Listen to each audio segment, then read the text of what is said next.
Revolutions की बात कर रहे हैं और बहुत अच्छा डिप भी आ रहा है साथ।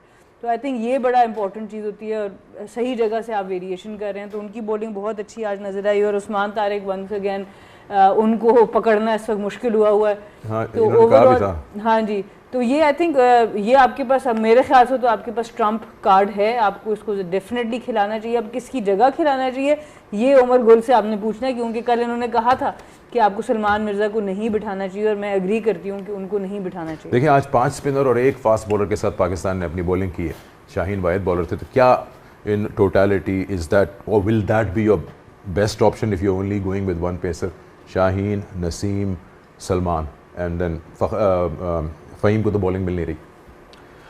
देखिए मेरे ख़्याल से आज एक मौका था पाकिस्तान ने वो भी थोड़ा मिस किया है। जब आपको पता है कि कल भी हम ये बात कर रहे थे कि फॉर्म की बात कर रहे हैं कि जो प्लेयर आपका फॉर्म में है उसको आप खिला ले। सलमान मिर्ज़ा रेगुलरली वो परफॉर्म कर रहा है, ऑन एंड ऑफ वो कभी खेल रहा है कभी नहीं खेल रहा।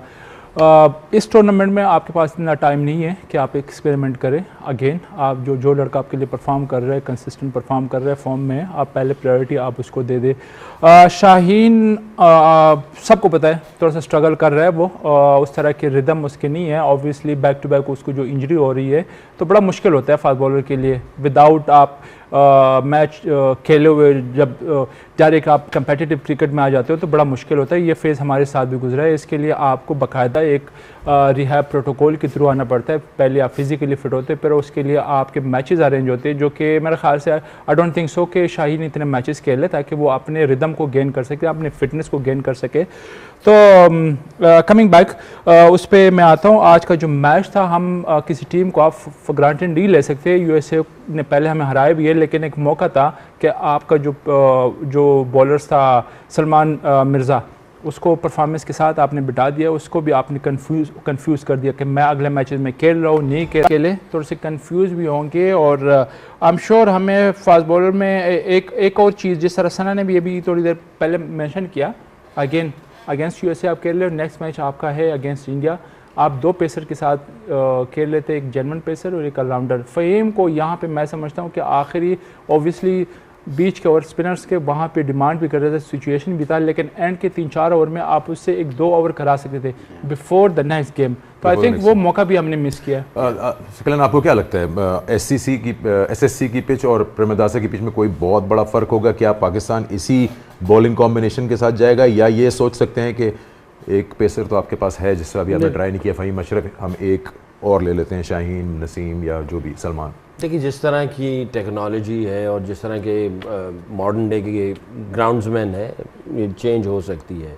You never know. आईसीसी जो है वो किसके इन्फ्लुएंस पे है ये हमें पता है।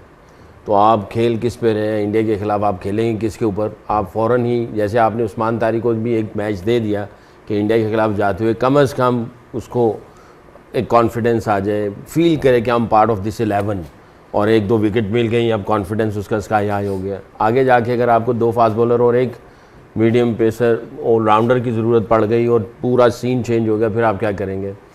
आप देखें जिमी नीशम जो है न्यूजीलैंड का, उसने आज 1 ओवर किया। आप इसको जब भी देखेंगे न्यूजीलैंड के अंदर, ये ऑलराउंडर है, ये उनका फ़हीम अशरफ समझ लें आप। ये हमेशा करीम जन्नत है वो 1-2 ओवर उनको ज़रूर करवाते हैं, कभी 3 भी हो जाते हैं। कभी ऐसा भी होता है कि उसको डेथ में यानी 20वां ओवर भी करवा देते हैं। ये ऐसा भी मैंने न्यूजीलैंड के साथ काम किया है, इसने 20वां ओवर भी किया है। अब आप इमेजिन करें कि इसी उस पर चले जाते हैं और मैच फंस जाता है, मैच इंडिया के साथ है, यही कंडीशन है। शाहीन की पोजीशन आपके सामने है, फास्ट बॉलर और आपके पास फ़हीम है। अच्छा, आप 20वां ओवर आप करवाएंगे उस्मान तारिक को? उसने कितनी दफ़ा किया है इंटरनेशनल स्टैंडर्ड पे? शादाब ने, नवाज़ ने, अबरार ने 20वां ओवर कब किया है? कभी किया उसने? यानी ये 4 तो 20वां ओवर करने के वाला टेम्परामेंट या वो चीज़ माइंडसेट या प्रेपरेशन उसकी की हुई है? नहीं की हुई है। फ़हीम अशरफ ने किए हुए काफ़ी दफ़ा, चाहे उसके अच्छे रिजल्ट हैं चाहे बुरे रिजल्ट हैं। बट आपको मैं ये कह रहा हूँ, अच्छा अब शाहीन और ये ऑप्शन आती तो अब आप किसकी तरफ देखेंगे? किसी स्पिनर्स की तरफ जाएंगे या इस तरफ जाएंगे?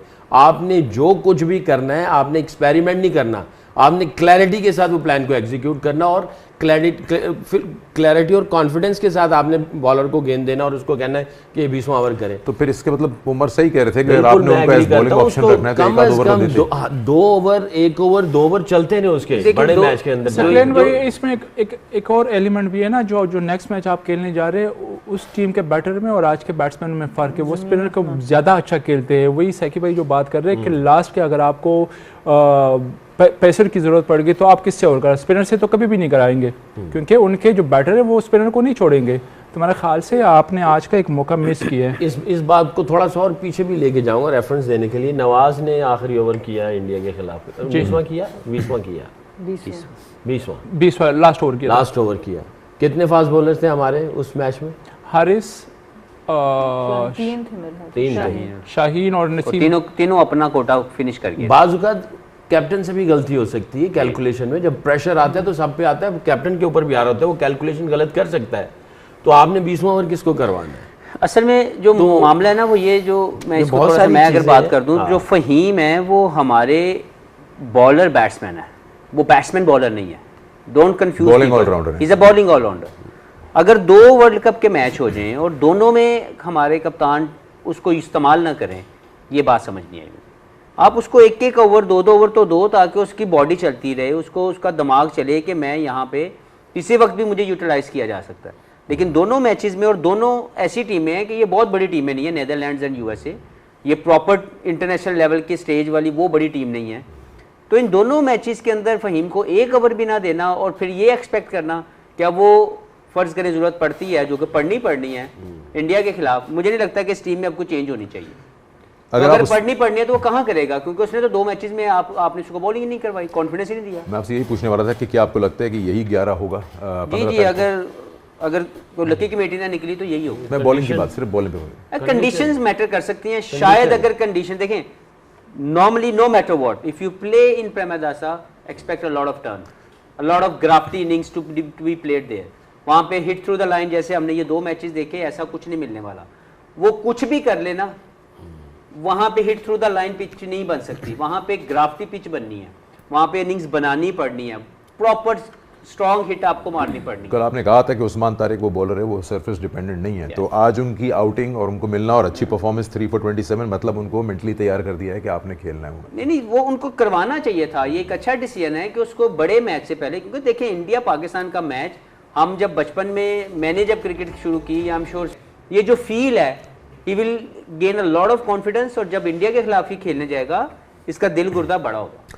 मैं सना से भी पूछ लेता हूँ, क्योंकि हम पाकिस्तान की बॉलिंग की बात करें, फ़हीम अशरफ रहेंगे 11 में, तो ऑफकोर्स यूटिलाइज़ नहीं किया एज अ बॉलर, वो हैं आपके पास एज एन ऑप्शन। अब आप सलमान, शाहीन या नसीम, किसको खिलाना दिए, पर इस वक्त जो उनकी फॉर्म है, अगर आप एक पेसर स्पेशलिस्ट से जा रहे हैं, मेरे ख्याल से वो बेस्ट चॉइस नहीं है। तो ये क्या वजह है कि जब सबको नज़र आ रहा है और एक थोड़ा सा डाउट आ रहा है कि ठीक है, he is a very good world class bowler but he is not is 100%, think tank को ये चीज़ नज़र आ रही होगी, या दे आर बैकिंग गेम कि हम श्योर कि ये डिलीवर कर देंगे बड़े मैच में?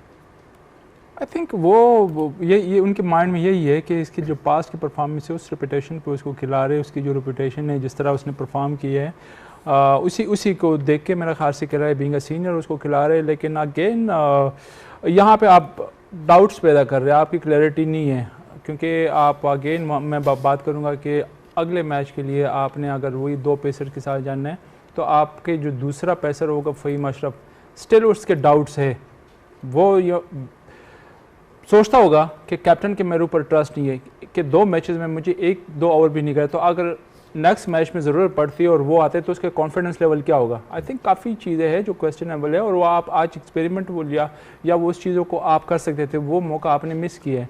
और आज आप खाली पाकिस्तान के बॉलर्स में से शाहीन सबसे एक्सपेंसिव नहीं रहे, आप ओवरऑल बॉलर्स यूएसए और पाकिस्तान के दोनों साइड से जो 4-4 ओवर जिन बॉलर्स ने कराए सबसे ज़्यादा एक्सपेंसिव हो रहे हैं। So it is a concerning sign कि आप ना नए बॉल से डिलीवर अभी हो पा रहा है ना पुराने से, तो ऐसी क्योंकि एक कंसिस्टेंट प्रेशर में मौजूद है। अब उनको खिलाने की उनकी एक अपनी लॉजिक है, कोई वजह होगी जिसको उनको लगता है कि यार he is the better person, वो जो भी वो, क्योंकि ऐसे विकेट कीपर किसी ने तो खेलना है। लेकिन अगर नवाज, शादाब और फ़हीम की बात करें तो इनके अंदर वो बैटिंग की एबिलिटी मौजूद है कि अगर 13-14 ओवर के बाद इनकी बारी आती है तो दे कैन प्ले दो 6 ओवर 5 ओवर्स वेरी वेल। तो ये हम देख सकते हैं कि अगर फ्यूचर में कभी ऐसा कोई मौका मिले, अल्लाह करे कि मिल जाए, अगर वो मिल गया तो बाबर हो सकता है ना खेले, उसको बारी भी ना दें, ये भी हो सकता है कि उसको एंड तक बारी ना दें। जो प्रमोशन मिली शादाब को आज, जिस तरह की बैटिंग की, एज अ बैटर मैं उनकी बात कर रहा हूँ, कितनी फ्लेक्सिबिलिटी नज़र आती है। I think he loves batting. एक तो हम जब देखते हैं कि जब PSL भी हो रहा है, ही डजंट शाई अवे कि वो ऊपर के नंबर पे आए।